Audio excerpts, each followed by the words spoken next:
Okay ဒီနေ့ story လေးတစ်ပုဒ်လောက်အတူတူသွားကြည့်ကြရအောင် Oxford University ကထုတ်တဲ့ story လေးတွေဖြစ်ပါတယ် story number 12 introductory ဘုတ်တူကဖြစ်ပါတယ် Okay Mrs. Black had to coal fired in her house and she always bought her coal from Mr. Medris Mrs. Black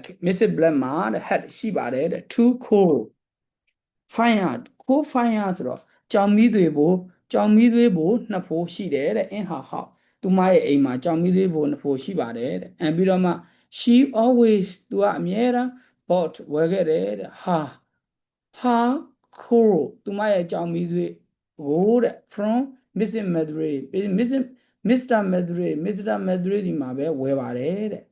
He sold her good coal. He sold သူကရောင်းခဲ့တယ်တဲ့ her သူမကို good coal ကောင်းတဲ့ကြောင်မီးသွေးတွေကိုရောင်းခဲ့ပါတယ်တဲ့ There was never much dust in it. There was ရှိတယ် never ဆိုတော့လုံးဝကိုမရှိဘူးပါ much များများစားစားမရှိဘူး dust D-U-S-K dust ကသူကအမုန့်တွေပေါ့အဲ့ဒီအိတ်တွေထဲမှာဆိုအမုန့်တွေကိုလုံးဝမရှိဘူးတဲ့အမုန့်တော်တော်များများဘယ်တော့မှမတွေ့ရဘူးပါ never ဘယ်တော့မှမတွေ့ရဘူးတဲ့But Mr. Medris was old, and after a few years, he stopped working in his courtyard, and his son Paradise began selling coal to Mrs. Black.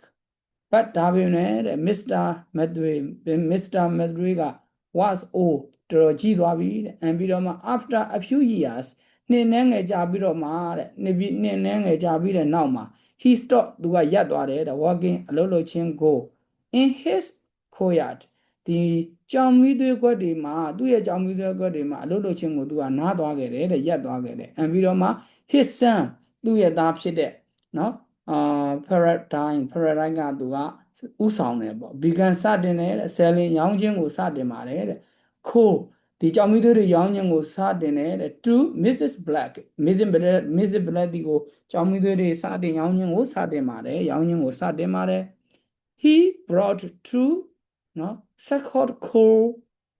နော် sacks coal to her house in his truck on one day he brought သူကယူခဲ့တယ်တဲ့ two sacks coal to her house ဒီ sacks coal ဆိုတာကတော့ကြောင်မီးသွေးအိတ်ပေါ့ကြောင်မီးသွေးအိတ်နဲ့ကိုသူကယူခဲ့တယ်တဲ့ to her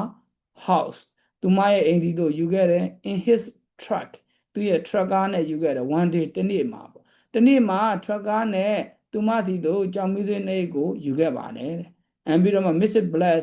Black က said to him သူ့ကိုပြောတယ်တဲ့ your father always sold me good coal မင်းရဲ့အဖေကတော့ကွာတဲ့နော် always အမြဲတမ်း so ငါ့ကိုရောင်းခဲ့တယ် me နော်ငါ့ကိုရောင်းခဲ့တယ်တဲ့ good coal ကောင်းတဲ့ကြောင်မီးသွေးတွေကိုရောင်းခဲ့တယ်တဲ့ There was never much dust in the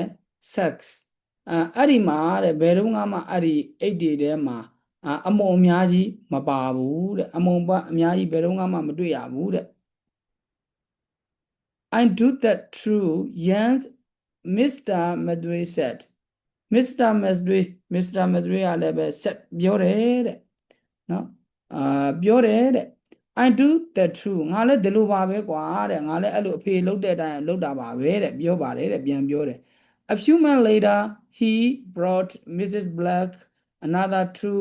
sacks of coal and said to her